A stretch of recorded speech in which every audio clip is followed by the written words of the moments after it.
So, several hundred people from across the globe who work in the seaweed industry are gathering in Portland. The Seagriculture USA 2023 conference covers the vast potential of seaweed as a food source, bioplastic, medicine, and sustainable economic development. That includes a new Maine company producing an alternative coating for food containers and wrappers free of toxic PFAS chemicals that can leach into food. News Center Maine's Vivian Lee has the story.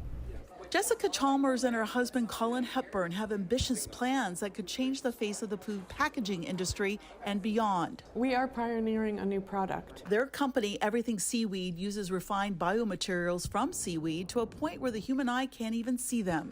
So small, the material, which can be made into a gel, can repel and absorb water. It absorbs up to 700 times its weight in water, which is just what the synthetics can do. Many of the synthetics can do that.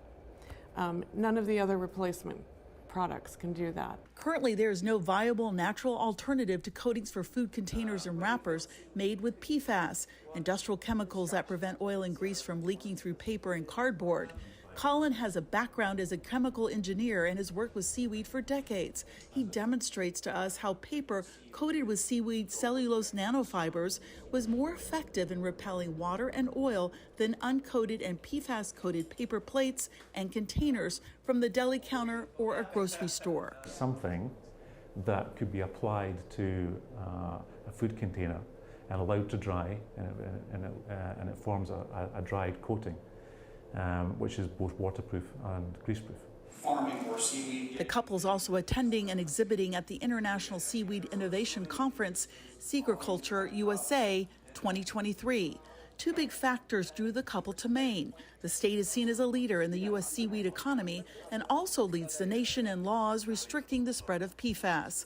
That includes banning the chemicals from fast food wrappers, pizza boxes, and takeout containers. The final rules are expected to be passed next year. Meanwhile, the company is conducting testing with plans to build a factory, which will house its first of its kind seaweed biorefinery in Maine by the end of 2025.